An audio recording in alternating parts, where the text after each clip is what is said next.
Les amis, la famille, j'espère que vous allez bien. On se retrouve pour une nouvelle vidéo qui est un peu moins aberrante que d'habitude parce qu'on tombe dans la catégorie de vidéos talking, frérot.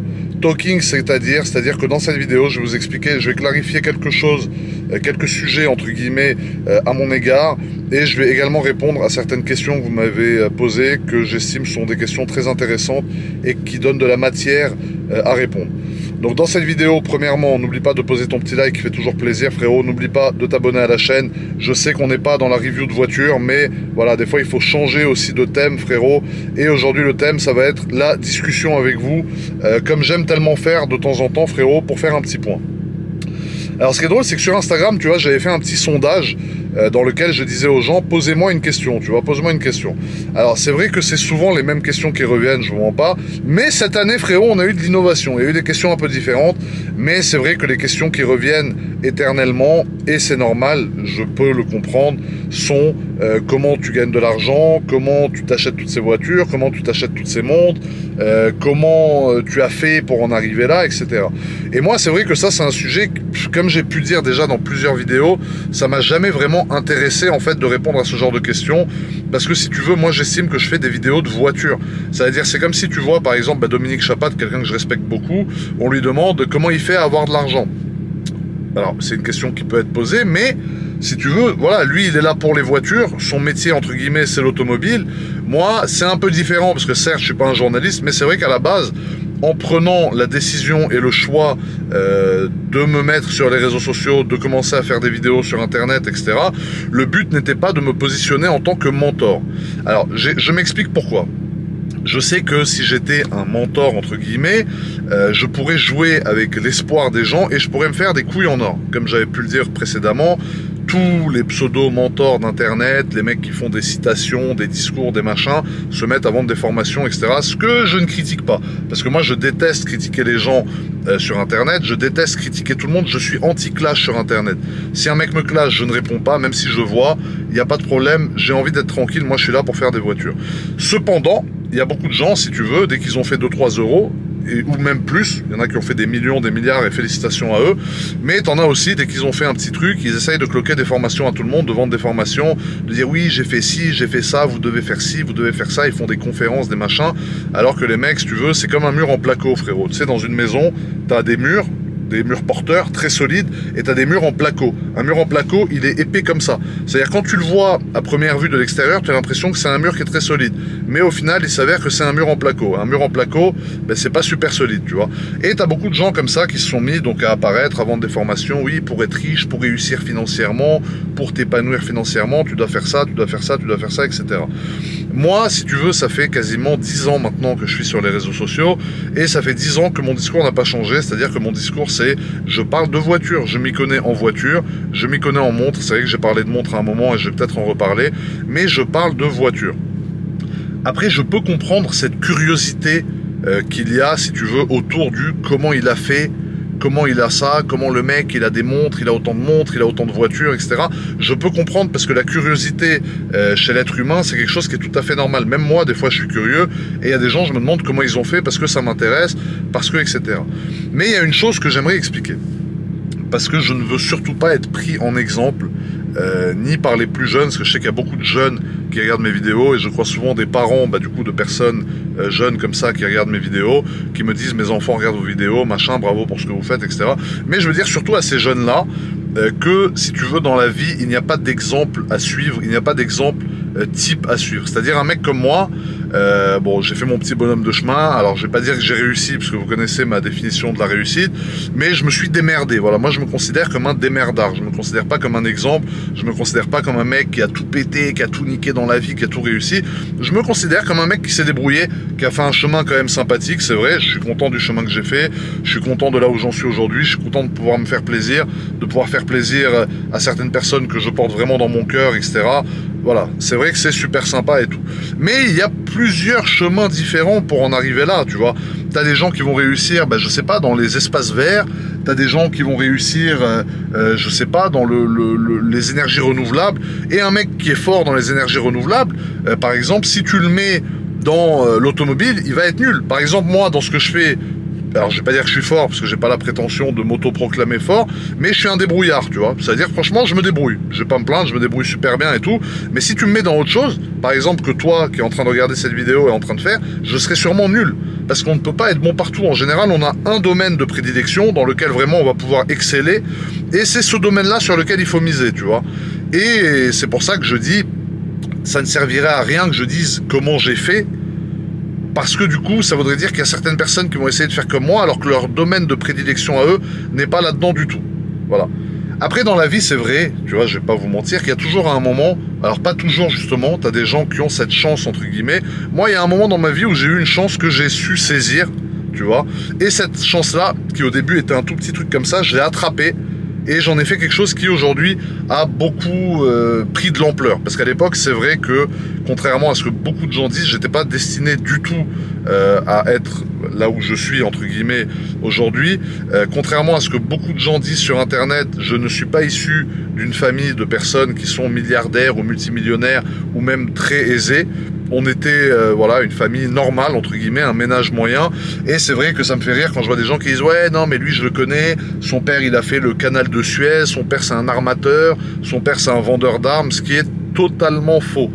Totalement faux. Il y a des gens qui disent que j'ai hérité de l'argent de mon père, ce qui est totalement faux, parce que bah, tant mieux pour lui, il est en vie et il se porte très bien, donc il n'y a aucun héritage dans tout ça. Il y a une chance que je vais garder pour moi, parce que ça sert à rien que je l'étale ici, et ça serait très très long à expliquer, que j'ai su saisir à un moment, et de cette chance-là, j'en ai fait, entre guillemets, là où j'en suis aujourd'hui. Alors peut-être, encore une fois, que là où j'en suis aujourd'hui, je ne suis pas un exemple à suivre. C'est-à-dire que, comme j'ai dit la dernière fois, on va reparler de la réussite 5 minutes.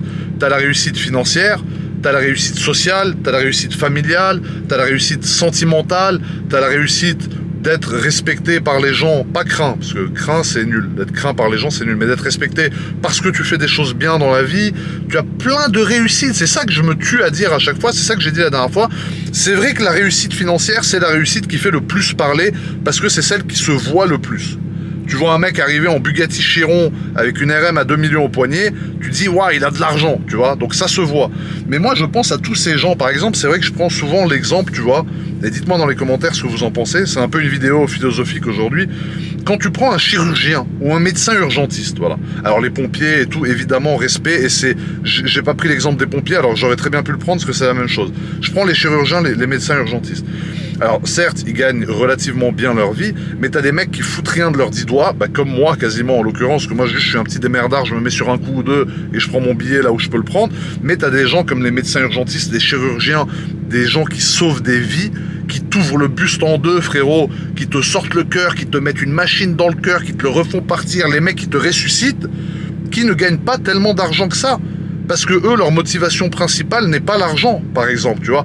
Eux, leur motivation principale, c'est de sauver des gens. Donc eux ont réussi, bon, financièrement aussi, parce que des chirurgiens, voilà, ça reste des gens qui gagnent quand même bien leur vie, mais ils n'ont pas fait des milliards ou des centaines de millions comme certaines personnes qui sont des abrutis peuvent faire, tu vois. Donc eux, ils ont une réussite dans le sens où dans leur réussite, on les respecte, ils ont un vrai rôle dans cette société, ce qui est une forme de réussite aussi. Et même s'ils gagnent pas 290 000 € par mois, parce que pour gagner des gros montants en chirurgie, je pense que c'est de la chirurgie esthétique, après peut-être que je me trompe, hein, mais c'est ce que je pense, et ben ces gens-là ont réussi 100 fois plus que moi, par exemple. Je te prends un autre exemple. Une personne qui a une association caritative qui sert pas à détourner de l'argent, mais qui sert vraiment à aider les gens, et qui, je sais pas, toutes les nuits nourrit 10 000 SDF, par exemple, en France. Ben, même s'il va pas gagner 1 € en faisant ça, c'est une putain de réussite. Parce que réussir à mettre en place tout un système qui te permet d'aller, de nourrir des gens qui sont dans le besoin, d'aider des gens qui sont dans la merde, avec de l'argent que tu récoltes par rapport à des dons, par rapport à des événements que tu crées, par rapport à des ventes aux enchères caritatives, par rapport à des investisseurs qui t'aident, etc. C'est une putain de réussite aussi. Je te prends un autre exemple. Une famille, j'avais pris l'exemple d'une famille la dernière fois, parce que je veux pas, moi, que les jeunes qui regardent mes vidéos, s'ils regardent par exemple leur père ou leur mère, ils se disent, ah ouais, ils gagnent pas autant que GMK, ou ils ont pas une Richard Mille comme GMK, mes parents, ils ont raté leur vie. Moi, j'ai raté ma vie, j'estime, tu vois. C'est-à-dire, financièrement, je me suis démerdé, mais sur tout le reste, pour l'instant, j'ai tout raté. Et quand tu prends une famille, un père, une mère, avec 2 enfants, voilà, on prend le ménage type, qui s'est acheté sa maison, le père, tous les mois, il est en CDI, il a son salaire, il paye sa maison, il éduque bien ses 2 enfants, avec sa femme, ça se passe bien tout, mais ça, c'est une putain de réussite, frérot. Genre si toi tu vois ton père, je parle aux plus jeunes qui nous regardent, qui est quelqu'un qui travaille, qui est quelqu'un de droit, qui est quelqu'un qui respecte sa famille, qui te respecte et tout, c'est pas parce qu'il va pas rouler en R8 ou qu'il aura pas une Richard Mille au poignet ou qu'il aura pas ma gueule de con qu'il est moins bien que moi. Au contraire, il est mieux que moi. Parce que tu vois ce que ton père, toi qui regardes cette vidéo, ou ta mère a fait, moi je suis incapable de le faire. C'est-à-dire moi aujourd'hui tu me parles de fonder une famille, je bégaye. J'ai les genoux qui tremblent, je suis là en mode ah non, non, non, je veux pas fonder une famille, et ça m'a porté préjudice dans plein de relations que j'ai eues auparavant. Là on part en confession intime, tu vois, après ça on s'en bat les couilles, c'est une chaîne de voiture à la base. Mais dans plein de relations amoureuses que j'ai eues avant, j'ai dû y mettre fin, parce que dès qu'on commençait à parler d'engagement, de trucs, de machin, ah non, non, non, non, non, non, non, tac, je me cache, je suis une couille molle sur ça, tu vois, mais au moins je l'avoue. Donc certes je fais de l'argent, certes j'ai une montre de fou à 500 000 balles au poignet, certes je suis dans une voiture de coiffeur, une R8 frérot, je me prends pour Iron Man, mais sur des sujets où des gens, comme par exemple d'autres personnes que moi, ont porté leurs couilles, ils sont allés et ont réussi, moi j'ai échoué. Donc c'est pour dire que financièrement tu peux entre guillemets réussir, après attention je suis pas Elon Musk frérot, hein. Tu vois on va y aller tranquille poteau là, tu vois, voilà. Mais dans d'autres sujets, je bégaye. C'est pour ça que je ne veux pas rentrer dans les détails, je veux pas faire le mentor et tout, parce que les réseaux sociaux, je ne veux pas utiliser ce côté des réseaux sociaux où tu montres que le paraître, que le meilleur entre guillemets de ta vie, où tu te prends pour quelqu'un qui a tout réussi, qui peut donner des conseils. Mais des fois, frérot, je me retrouve seul dans mon lit, très souvent même d'ailleurs, je suis quasiment tout seul dans mon lit, tu vois, et je regarde le plafond et je me dis, mais putain quand même...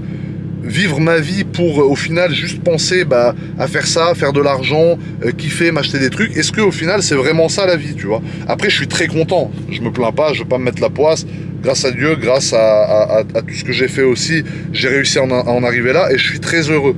Mais c'est pour dire que tu vois, cette question de mentor, de réussite, mais GMK, dis-nous comment t'as fait, GMK, machin, c'est inutile, frérot. Parce que même si je te dis comment j'ai fait de A à Z, quelqu'un qui va essayer de reproduire le même schéma que moi, peut-être y arrivera mieux, du coup, parce que tu peux faire aussi beaucoup mieux que ce que j'ai fait. Moi, je suis, frérot, je suis un petit. Mais tu peux aussi, ça peut aussi mener à rien et tu peux aussi perdre ton temps et passer à côté de ce à quoi tu étais destiné.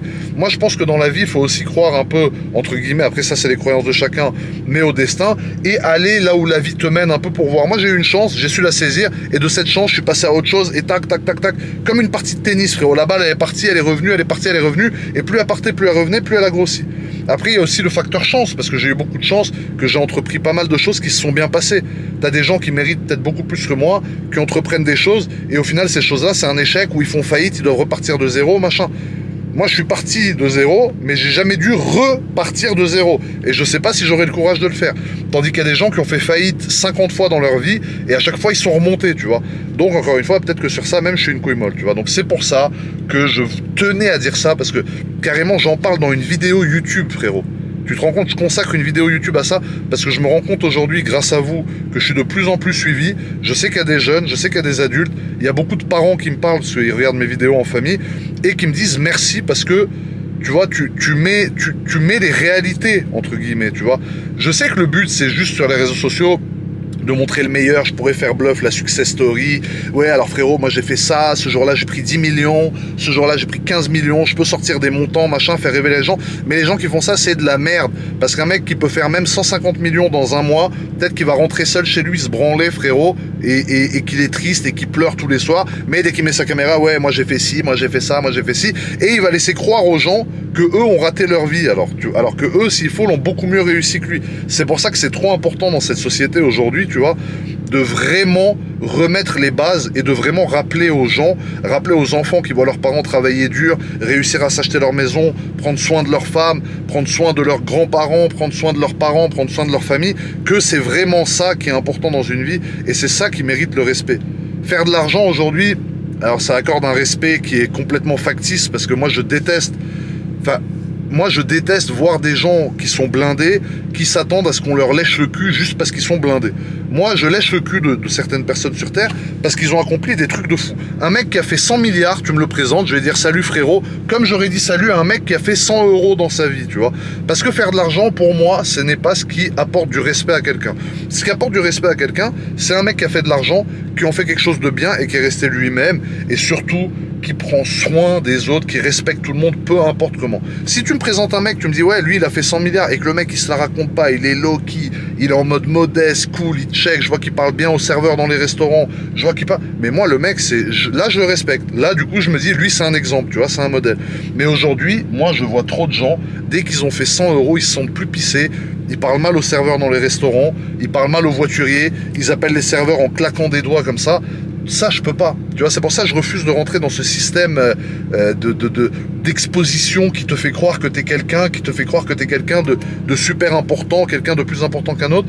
Et c'est pour ça que moi, je reste authentique parce que c'est ma nature qui est comme ça.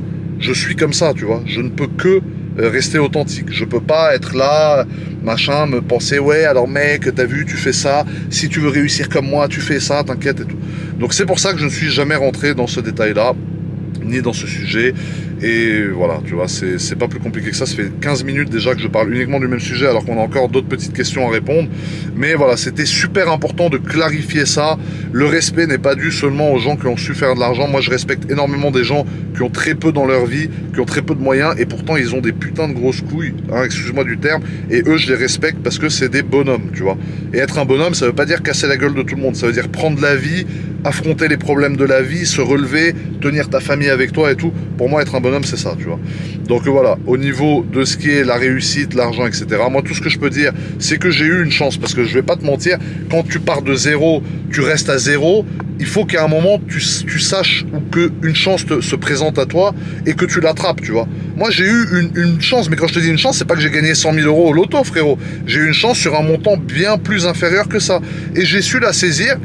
Et après, voilà, tu vois, tu fais tes preuves avec certaines personnes et ces personnes-là, du coup, se disent « Ah ouais, lui, il est capable, machin. » Et après, tu continues à évoluer, à évoluer, à évoluer, à évoluer. Et après, voilà, des fois, tu peux faire un échec. Ça veut dire... Moi, par exemple, dans ma famille, j'ai eu le cas, sans rentrer dans les détails, d'une personne qui a fait beaucoup d'échecs successifs, faillite, repartir à zéro, faillite, machin. Mais c'est pas parce qu'il a échoué là-dessus que c'est une personne qui est pas respectable. C'est une personne que je respecte quand même, malgré le fait qu'elle a échoué plein de fois.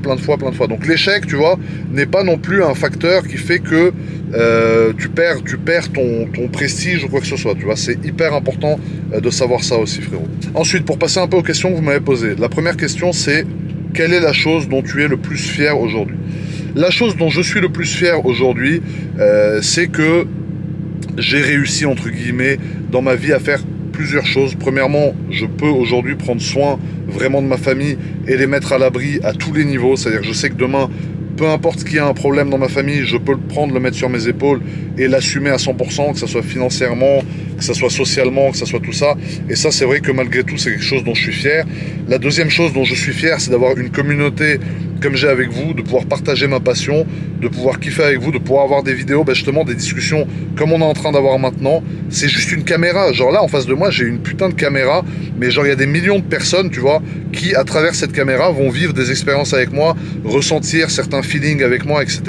Et je suis hyper fier de pouvoir continuer à garder, déjà à conserver, sans parler de grandir, mais à conserver la communauté que j'ai, parce que cette communauté que j'ai, c'est ma petite pépite, tu vois. Genre ça veut dire, moi, je me suis donné du mal pour avoir cette communauté-là. Je me suis donné du mal pour les satisfaire. Je me donne du mal, tu vois, pour faire kiffer. J'essaie de faire des vidéos, j'essaie de tout le temps trouver des concepts, de faire des featuring, tout, pour entretenir ça et pour aussi changer les idées de certaines personnes qui m'écrivent en me disant: grâce à toi des fois j'ai le sourire, grâce à toi des fois ça va pas, je les fais rigoler, machin. Et c'est aussi pour eux en l'occurrence que je fais cette vidéo aujourd'hui, parce que je sais qu'il y a plein de gens, de jeunes et tout, qui se disent que réussir c'est seulement l'argent, ou qui voient leurs parents qui se disent: ouais putain moi il a pas réussi, quand je vois GMK il roule dans telle voiture et moi mon père il roule dans une voiture beaucoup moins bien et tout. C'est aussi pour ça, c'est pour remettre les réalités, parce que le problème de tous ces réseaux sociaux c'est que ça matrixe complètement les gens. C'est que tu as l'impression que des choses qui sont irréelles et qui sont fausses, en fait c'est devenu le nouveau minimum syndical entre guillemets, tu vois.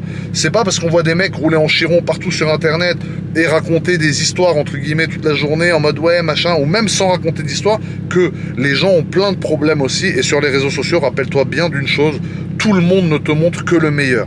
Ou alors quand ils montrent le pire, c'est parce que ça fait du buzz, parce que ça fait des histoires, parce que ça fait buzzer les comptes, ça met les personnes en avant, et après ils se vendent encore plus cher. Attention, moi aussi je fais des placements de produits de temps en temps, ça c'est une certitude. Donc je ne critique pas les gens qui font des placements de produits. Mais, tu vois, quand tu vois le pire d'une histoire, souvent c'est qu'il y a un but derrière de faire du buzz. La vraie tristesse des gens, les vraies histoires des gens, ils ne le montrent pas sur les réseaux sociaux. Donc pense pas que parce qu'un mec sur Insta, il est là, le sourire, la banane, les Richard Mille, les grosses voitures, ouais ça va, moi je suis au top frérot, la muscu, des costauds, que forcément ça va. Parce que rappelle-toi bien que sur Instagram, il te montre que ce qu'il a envie de te montrer et c'est que la meilleure partie de ce qu'il fait et de sa vie frérot. Très important de se rappeler de ça. Question numéro 2, ça fait quoi d'être chauve? Alors frérot, techniquement parlant, je ne suis pas chauve. Regarde, je te laisse apprécier. J'ai même un petit début de repousse sur mon ancienne partie de calvitie. Je ne suis pas chauve à 100%. J'aimerais bien être chauve à 100%, mais être chauve à 100%, c'est-à-dire que je n'ai pas un poil sur le caillou. Là, comme tu peux constater, j'ai fait exprès pour cette vidéo. Tu vois, j'ai laissé un peu pousser mes cheveux. Bon là, j'ai un trou parce que j'ai une petite cicatrice. Mais j'ai laissé pousser mes cheveux pour que tu comprennes que j'ai des cheveux, frérot. C'est faux, je n'ai jamais été chauve, Yazebbi. Tu comprends? Donc voilà, j'ai des cheveux, mais je me rase la tête parce que j'ai en effet une calvitie très avancée ici. J'ai la presqu'île, frérot, de Sainte-Marguerite en plein milieu de la gueule. Ça, par contre, une calvitie, j'en ai une grosse. Mais je ne suis pas chauve. Donc voilà. Alors, une autre question qu'il y a eu justement, c'est comment tu es devenu riche? Ça, encore une fois, c'est une question, comme j'ai pu le dire, à laquelle je ne vais pas répondre en disant donc, je suis devenu riche. Alors que s'il faut, frérot, comme je t'ai dit, le mur en placo, on connaît la technique. Hein. S'il faut, il n'y a rien qui est à moi. S'il faut, il y a tout qui est à moi. Bref, peu importe, ça, c'est la petite partie mystérieuse. Mais c'est une question à laquelle je ne répondrai pas parce qu'il y a beaucoup de façons de devenir riche. Il y a énormément de façons de le faire. Et chaque être humain sur Terre a son domaine de prédilection. Donc, si je te dis comment moi j'ai fait à gagner mes quelques euros, frérot, ça va servir à rien parce que peut-être que ce que j'ai fait ne pourra pas s'appliquer à toi. Peut-être que toi, ton chemin est ailleurs et ça sert à rien que je me la joue mentor en mode ouais, mec, si tu fais ça, t'inquiète. Tu prends le petit accent anglais très important, le mec des USA, tu vois, pas le mec de France. Une autre question très importante, es-tu heureux, frérot? Alors, je suis heureux, mais c'est vrai que par moments, j'ai des petits coups de mou. Tu vois, par moments, la vie me rappelle que justement, tout ce que je vous dis, tout ça, c'est pas forcément le plus important. Et c'est vrai que récemment, j'ai eu un décès dans ma famille, décès qui m'a fait très très mal, frérot, et que justement j'ai pas montré à travers les réseaux sociaux, tu vois. Et c'est là, c'est à partir de ça justement que je me permets de faire cette vidéo et de te dire que sur les réseaux sociaux on montre vraiment que le meilleur. Parce que un jour j'ai reçu un appel et dans cet appel on m'a annoncé une nouvelle qui m'a tout simplement détruit.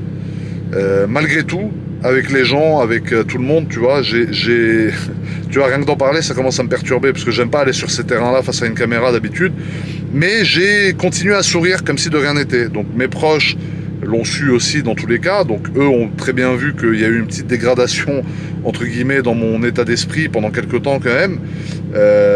Mais voilà, tu vois, sur les réseaux sociaux, j'ai continué à poster mes photos comme si tout allait bien. J'ai continué malgré tout mes projets sur les voitures, etc.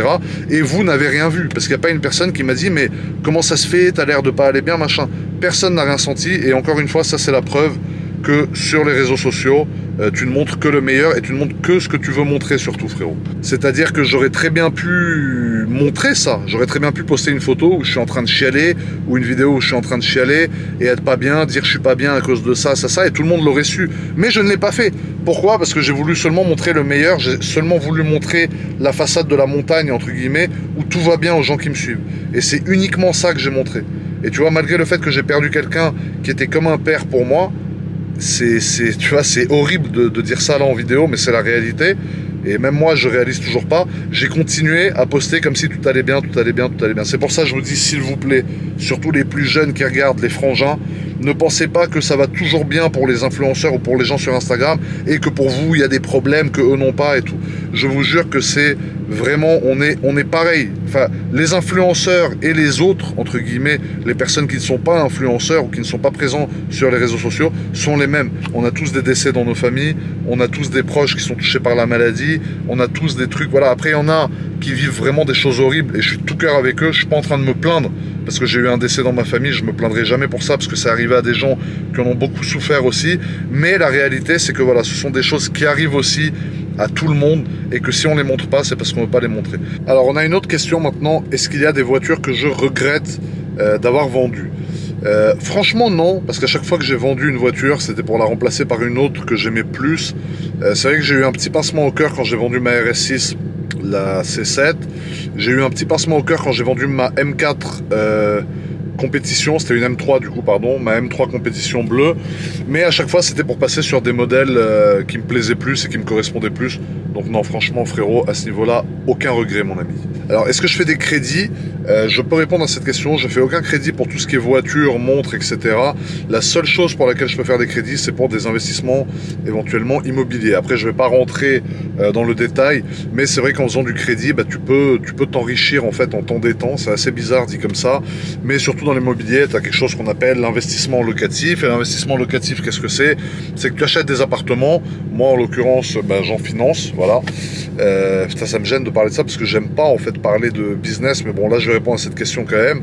Et ensuite, une fois que tu les as financés, tu les loues. Typiquement le gars qui te le loue bah, te paye ton crédit et au bout de, ça dépend si tu t'endettes 10, 15, 20, 25 ans, le bien est à toi. Donc ça c'est ce qu'on appelle l'investissement locatif et je fais aussi de l'investissement locatif parmi les choses que je fais.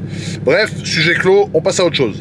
Est-ce que je pense fonder une famille et avoir des enfants? Alors fonder une famille c'est assez compliqué, trouver quelqu'un de confiance c'est assez compliqué, trouver quelqu'un avec qui tu te sens bien c'est assez compliqué, et trouver quelqu'un qui me supporte aussi parce que je suis un emmerdeur de première c'est assez compliqué, et trouver quelqu'un qui accepte que j'ai un emploi du temps frérot de ministre parce que toute la journée j'arrête pas, je rentre le soir je suis crevé, je pense qu'un truc c'est dormir, c'est compliqué aussi. Donc pour l'instant non, disons que je suis concentré sur mon avenir professionnel plutôt que sur mon avenir sentimental et familial.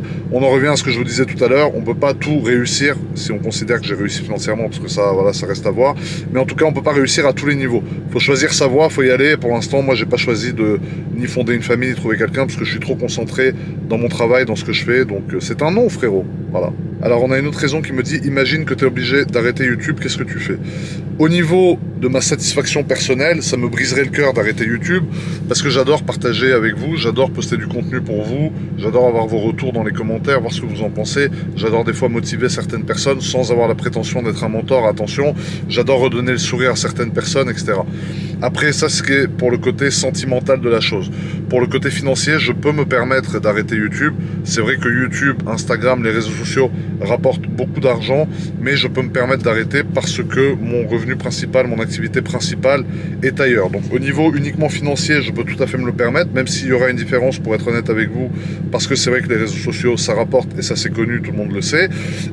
En revanche, sentimentalement parlant, ça me ferait vraiment chier parce que c'est rentré dans mon quotidien de vous croiser tous les jours, de faire des photos, de discuter avec les gens qui me suivent, de discuter même par message, par commentaire des fois, d'avoir vos retours, de vous poster du contenu, etc. Ça serait dramatique et je pense que ça pourrait me faire une petite dépression parce qu'en fait vous avez tellement une présence forte, importante et récurrente dans ma vie, parce que c'est la vérité aujourd'hui, que arrêter ça, ça me ferait un gros manque d'un coup, tu vois. Un peu comme quand tu te fais larguer mais que t'as pas envie, tu vois. Donc voilà. Est-ce que c'est compliqué de faire un choix le matin dans sa collection de voitures?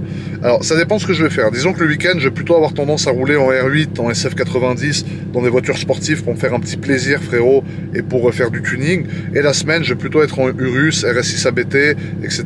Après, tu as les voitures comme la C63 Black Series, qui est maintenant une voiture quasiment de collection, que je sors que occasionnellement. La SLS, pareil. La Bentley Continental GT, pareil. Mais mes daily, voilà, c'est plus Urus, RS6 ABT, qui sont deux daily excellents.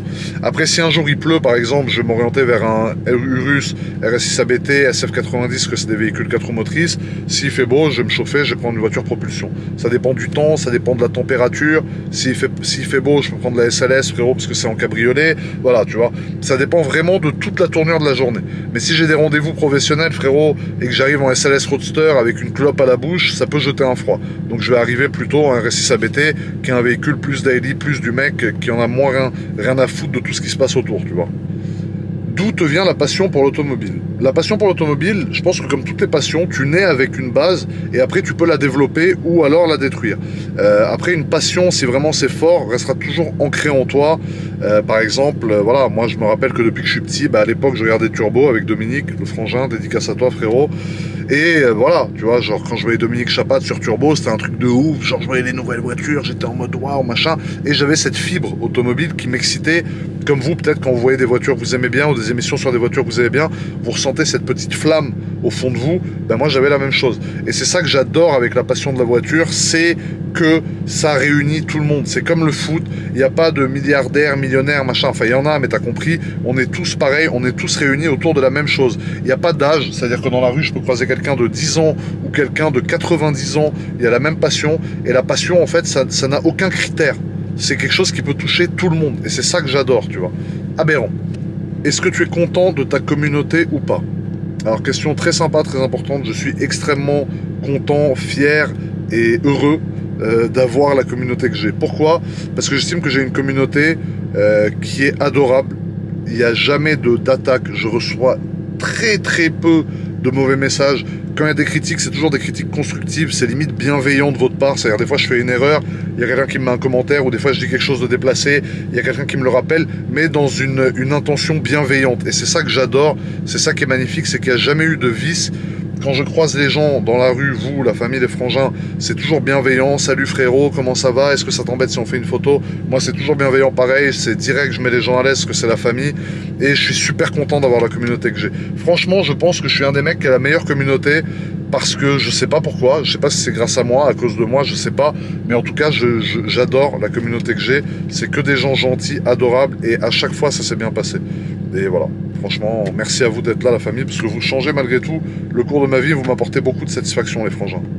Combien d'argent je dépense pour entretenir toutes mes voitures? Alors, c'est des montants, frérot, qui sont colossaux. J'avais fait une vidéo exprès là-dessus, mais ça se compte en centaines de milliers d'euros par an, entre les révisions, entre les pneus, entre l'essence, entre les péages, entre les places de parking. Il faut savoir qu'une place de parking à Monaco, c'est entre 300 et 500, voire 600 euros par mois, suivant l'endroit dans lequel tu es, et que j'ai une quinzaine de places de parking, en tout cas uniquement pour mes voitures. Après, j'en ai plus, mais pour garer mes voitures, celles qui sont consacrées à mes voitures, c'est une quinzaine de places. Donc je te laisse faire le calcul, frérot. 15 fois 500, combien ça fait par mois? C'est énorme. Mais voilà, encore une fois, je travaille, je peux me le permettre, ça me permet de partager ma passion avec vous, ça me permet de vivre ma passion parce que j'adore mes voitures, et même si c'est une passion qui coûte quand même assez cher, c'est pas grave parce que je suis super content et je kiffe ça. Est-ce qu'à certains moments tu te sens seul même si tu as des fans et des amis? Alors j'ai la chance aussi d'avoir une famille quand même, bon même si on n'est pas à 250, mais voilà, j'ai une famille quand même, donc je me sens toujours entouré par eux, ils sont très importants frérot pour mon jeune équilibre mental, sinon je peux commencer à rouler à 300 km/h en ville et c'est pas bon. Après, je me sens seul, c'est sûr que ça fait quelques temps maintenant que je suis célibataire, frérot, parce que comme j'ai pu le dire, j'ai une vie qui me permet pas de pouvoir consacrer trop de temps à quelqu'un d'autre. Je cours partout et je me dis que à l'époque, quand j'ai commencé, de 20 jusqu'à 50 ans pour me faire un avenir professionnel de fou. Je donne tout ce que j'ai maintenant, c'est vraiment les plus grosses années où je veux tout donner, et en fait j'ai pas le temps de me consacrer à une autre personne. Par exemple, si j'ai une copine qui me dit tiens viens on va bronzer à Saint-Tropez samedi et dimanche, tu vois, moi je vais être là sur un transat avec mon corps de cheval, frérot, plein d'hormones et de testostérone, et je vais avoir envie d'aller faire des trucs, machin, concrétiser de nouveaux projets et tout. J'ai pas envie de gaspiller du temps, par exemple rester à la plage et tout. Donc c'est pour ça que je reste célibataire, parce que moi ça évite j'ai pas envie de changer de vie, d'adapter ma vie ou quoi. Pour l'instant, je fonce, frérot. C'est comme un mec qui compteur bloqué sur une autoroute. J'ai pas envie de m'arrêter. J'ai pas envie de m'arrêter à une aire d'arrêt d'urgence. Je m'arrêterai quand je serai en panne d'essence, frérot. Et sinon, oui, je suis très heureux comme ça parce que je m'épanouis aussi beaucoup professionnellement. J'ai 2-3 frérots vraiment qui sont comme des frères, qui sont là, sur qui je peux compter. Et j'ai surtout vous, comme j'ai pu le dire, malgré tout, vous m'apportez énormément. Et regarde, des moments comme ça, des vidéos que je fais comme ça me permet aussi de me confier. Ça me permet de parler, de vous dire des choses que j'aurais pas dit à quelqu'un d'autre normalement, et voilà, donc aussi grâce à vous ça m'épanouit et je suis très content, frérot. Tu as combien de voitures? Pour l'instant je dirais que je suis aujourd'hui à 13 voitures, mais que normalement avant la fin de l'année on devrait atteindre les 15 voitures. Donc là je me suis un peu excité cette année. C'est vrai qu'il y a un moment où j'avais 7-8 voitures, là j'ai envoyé la purée, frérot, j'ai acheté des voitures et j'en ai pas revendu d'autres pour l'instant. Après il y en a une ou deux je pense que je vais devoir vendre, parce que voilà frérot, j'ai pas le code comme dans GTA crédit illimité. Mais ouais, pour l'instant voilà, je pense que fin 2022 on sera à 15 voitures en simultané, ce qui est énorme. J'ai jamais eu autant de voitures je crois, et en plus dans les voitures il y aura des beaux morceaux, il y a le Urus, il y a la SF90 et il va y avoir 2 autres voitures normalement encore plus insolentes que ça. Donc voilà, pour l'instant ça annonce du lourd, frérot, et au moins cette vidéo qui me permet de parler un peu de tout et de rien me permet aussi de t'annoncer ça en exclusivité, mon ami. Plus sérieusement, comment est-ce que tu vis ta notoriété? Alors moi j'estime que ce n'est pas une notoriété que j'ai, c'est que j'ai beaucoup d'amis. C'est-à-dire quand je croise des gens qui me suivent, c'est les frérots, c'est les frangins. C'est pas de la notoriété, c'est pas comme une star par exemple. Je prends parfois l'exemple quand les gens me demandent qu'est-ce que ça me fait tout ça, l'exemple de quelqu'un comme Charles Leclerc. Charles Leclerc c'est un pilote de Formule 1 que vous connaissez sûrement tous, qui est là où il est aujourd'hui, ou Esteban Ocon par exemple. Voilà, on peut prendre Charles, Esteban, enfin voilà, c'est les deux que je connais le mieux en l'occurrence. Ils sont pilotes de F1. Ils sont là où ils sont parce qu'ils conduisent bien, parce qu'ils ont un talent. Et les gens qui les suivent, les gens qui les supportent, c'est leurs supporters, ils sont très importants pour eux, autant que pour moi, mais ils n'en ont pas besoin, entre guillemets, dans le sens où même sans supporters, leur talent, ils l'ont. Ils les respectent, ils les adorent autant que moi, mais ils n'en ont pas besoin. Moi, c'est vous qui me portez sur vos épaules, vous tous, pour me mettre là où je suis. C'est-à-dire que moi, sinon, mis à part ça, je n'ai aucun talent. Tu me mets dans une F1, je suis un manche. Tu me mets dans un hélico, je suis un manche. Même en voiture, frérot, je suis un manche. Moi, c'est vous qui me suivez, qui me portez, qui me regardez, qui me donnez ces vues, ces likes, cette force, et qui me mettez sur vos épaules. Donc moi, en l'occurrence, j'ai besoin de mon audience, j'ai besoin de ma communauté. Tandis que des vrais sportifs de haut niveau, des vrais stars, des vrais acteurs d'Hollywood n'en ont pas besoin, tu vois. Moi, j'en ai besoin. Donc je le vis encore mieux, du coup, grâce à ça. Et quand je croise des gens, il y a de la reconnaissance entre nous. Eux, ils ont de la reconnaissance pour moi, parce que moi, je leur fais des vidéos sympas, qui leur changent les idées, qui les font rire. Et moi, j'ai de la reconnaissance pour eux, parce que c'est grâce à eux que je suis là. Et c'est grâce à chacun d'entre vous. Chaque vue, plus une vue, plus une vue, plus une vue, qui est un vrai être humain à chaque fois derrière, me porte et me met là où je suis. Donc voilà, je le vis très bien et c'est grâce à vous, frérot. Encore une fois. Qu'est-ce qui a changé dans ma vie depuis que je suis connu? Alors encore une fois, le connu entre guillemets, franchement pas grand chose a changé, si ce n'est que j'ai beaucoup plus d'amis qu'avant, c'est-à-dire vous. Je croise énormément de gens chaque jour, mais je dois croiser peut-être 100, pendant l'été à Monaco, juillet-août, je dois croiser entre 150 et 250 personnes par jour, je pense, avec qui à chaque fois je m'arrête, je discute, on fait une photo, on rigole, etc. Et c'est la seule chose qui a changé. Moi, je veux vraiment rester fidèle à moi-même. Cette notoriété, entre guillemets, qui peut s'arrêter du jour au lendemain, parce que tout peut s'arrêter du jour au lendemain, et je l'ai vu encore récemment, cette notoriété qui peut s'arrêter du jour au lendemain, n'a pas à me changer, n'a pas à me rendre au-dessus de quelqu'un d'autre. Donc rien n'a changé. Je suis poli avec tout le monde, je suis gentil avec tout le monde. Tous les gens qui m'arrêtent, qui me croisent, je prends toujours le temps de discuter avec eux, même si des fois je suis dans le rush et tout, je le fais parce que c'est normal, c'est la moindre des choses, et je suis aussi redevable à vous, tu vois ce que je veux dire. Donc c'est pour ça, il y a pas grand chose franchement qui a changé, ma routine c'est la même. J'ai des plus belles montres, voilà, j'ai des plus belles voitures, c'est vrai, mais sinon tu vois, je reste fidèle à moi-même, je reste fidèle à ma routine, je reste fidèle à ma famille, je reste fidèle à mes vrais frères, ceux qui étaient là depuis le début, pas à des personnes qui sont peut-être mal intentionnées, qui veulent s'insérer maintenant. Parce que oui, ça c'est vrai que ça a changé dans ma vie, c'est que je me méfie beaucoup plus des gens, parce que malheureusement quand tu as une notoriété entre guillemets, tu es approché par des gens, tu sais pas pourquoi ils sont là.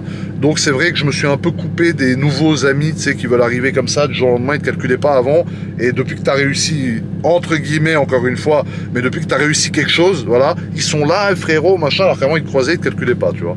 Donc voilà, ça c'est assez sympathique, tu vois. Et tu vois, dans cette vidéo, je voulais aussi vous raconter une petite anecdote qui est quand même importante pour moi, parce que je me suis quand même un peu confié dans cette vidéo.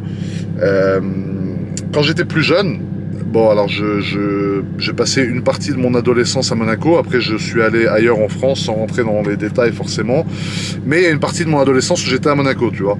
Bon, je suis toujours pas très beau aujourd'hui, tu vois, j'ai toujours une tête de sanglier, mais bon, voilà.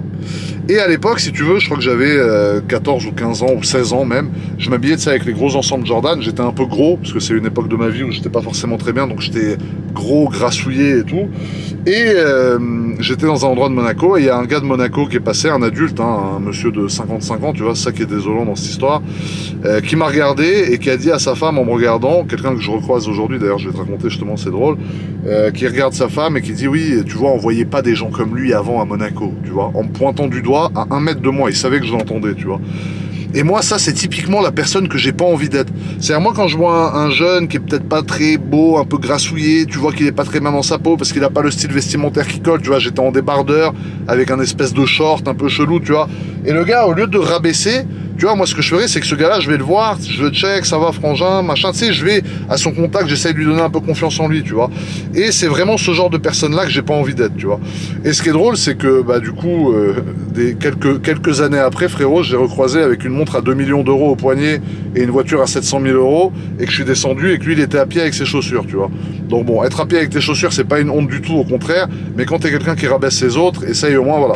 Mais c'est bien parce que, tu vois, c'est aussi à travers des gens comme ça que j'ai eu la rage et que ça m'a donné envie, tu vois, d'y arriver. Mais ça, c'était une petite anecdote que je voulais vous raconter, et c'est vraiment pour vous dire que ça, c'est vraiment le genre de personne que moi, j'ai pas envie d'être et que je serai jamais. Moi, quand je vois quelqu'un de faible ou d'affaibli par quelque chose, je vais aller le voir, je vais aller l'aider, je vais essayer de le tirer vers le haut, tu vois. Et t'as des gens, malheureusement, voilà, ils font des réflexions, des choses déplacées, mais au final, c'est bien parce que ça te donne la rage, ça te donne envie d'y arriver, et quand tu les recroises, frérot, et que t'es au top de ta forme comparé à eux, franchement, ça fait bander. Donc voilà, cette petite histoire là, c'est la conclusion. Je voulais vous la raconter quand même, j'en suis pas fier parce que j'ai été rabaissé, tu vois. Et c'est vrai que dans ma vie, j'ai été rarement rabaissé parce que après, je me suis plus jamais laissé rabaisser par quelqu'un. Mais encore une fois, dans un souci d'honnêteté, pour vous dire que on a tous un passé, même si aujourd'hui, vous voyez GMK des réseaux sociaux, il fait 2 mètres, 140 kilos, il lève 200 kilos, développé couché, il a des grosses montres, il a des grosses voitures. Bah, GMK avant, ça a été un adolescent qui a pas eu peut-être une adolescence super facile, qui a aussi subi parfois, bah, comme avec ce monsieur-là, des moqueries, des trucs, mais que malgré tout, tu vois, j'ai pas lâché. Aujourd'hui, j'en suis là où j'en suis, et c'est ce qui m'a donné la rage d'y arriver. C'était aussi une vidéo pour remettre les choses à leur place, dire que l'argent, alors certes, l'argent, ça apporte beaucoup, ça apporte du confort, ça apporte des voitures, du matériel, des trucs, de ce que tu veux, mais pour les choses fondamentales, c'est pas ça vraiment qui va faire de toi un homme, tu vois. Comme j'ai repris l'exemple, les plus jeunes qui voient leurs parents travailler, ils méritent beaucoup plus de respect, parce que voilà, c'est beaucoup plus compliqué de faire ce qu'ils font que peut-être ce que je fais moi, tu vois. Donc ça, c'était aussi pour remettre les choses au clair à ce niveau-là. J'ai pas la prétention d'être un mentor, j'ai juste la prétention d'être un mec qui essaye d'utiliser un peu mon audience, ma portée, pour remettre les choses un peu à leur place, dire que personne n'est mieux que personne, et que voilà, et que les plus jeunes frérots aberrants qui regardent cette vidéo, quand ils voient leurs parents trimer dur, qu'ils se disent mon père c'est un bonhomme, ma mère c'est une bonne femme, frérot, on est aberrants, tu vois. La famille, en tout cas, je vous kiffe. Je me suis un peu ouvert à vous dans cette vidéo. C'est vrai que j'ai pas l'habitude, des petites anecdotes, des trucs comme ça. Ça fait un peu bizarre. Voilà, ça se renouvellera pas souvent. C'est une vidéo un peu exclusive, mais il fallait que je vous la fasse, parce que je suis dans une période de ma vie où j'ai eu envie de vous la faire. Comme je vous ai dit, j'ai vécu quelque chose d'un peu compliqué il y a quelques temps, assez récemment. Et du coup, ça me fait du bien de m'ouvrir un peu avec vous sur ces sujets-là.